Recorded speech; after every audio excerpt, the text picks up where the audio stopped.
15 વર્ષથી પાલેજમાં જૂના અને જાણીતા computer, laptop, CCTV camera service, printer repairing તેમજ નવા અને જૂના કોમ્પ્યુટર લે વેચ કરનાર. એડમિશન ફોર્મ તેમજ તમામ સરકારી ફોર્મ ઓનલાઈન ભરી આપવામાં આવશે. અસ્મિતા કેન્દ્ર ટ્રાલસા ખાતે જિલ્લા શિક્ષણાધિકારી સ્વાતિબા રોયલજીની વિશેષ ઉપસ્થિતિમાં દિવ્યાંગ મતદાન જાગૃતિ કાર્યક્રમ યોજાયો.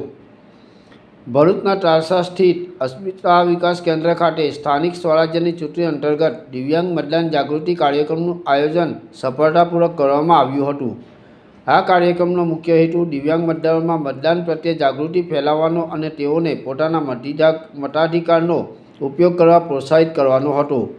આયોજિત કાર્યક્રમમાં ભરૂચ જિલ્લાના સ્વીપ નોડલ અધિકારી જિલ્લા ડીઈઓ સ્વાતિબા રાવલજી તેમજ એજ્યુકેશન ઇન્સ્પેક્ટર દિવેશભાઈ પરમારે વિશેષ હાજરી આપી હતી.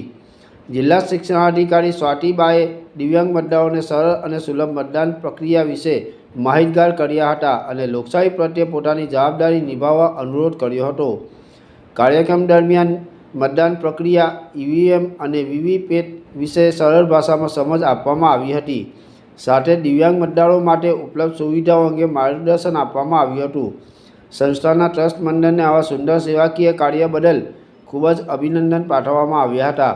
કાર્યક્રમમાં મનોદિવ્યાંગ બાળકોના વાલીઓ તથા આજુબાજુના ગામના દિવ્યાંગ ભાઈ બહેનો મોટી સંખ્યામાં ઉપસ્થિત રહ્યા હતા.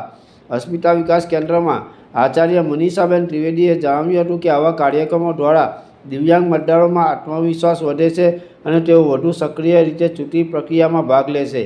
આ કાર્યક્રમને ઉપસ્થિત સૌએ ખૂબ સરાહનીય ગણાવ્યો હતો અને આવનારી ચૂંટણીમાં વધુમાં વધુ મતદાન કરવા માટે સંકલ્પ વ્યક્ત કર્યો હતો. પાલેજ ટાઈમ્સ, ભરૂચ.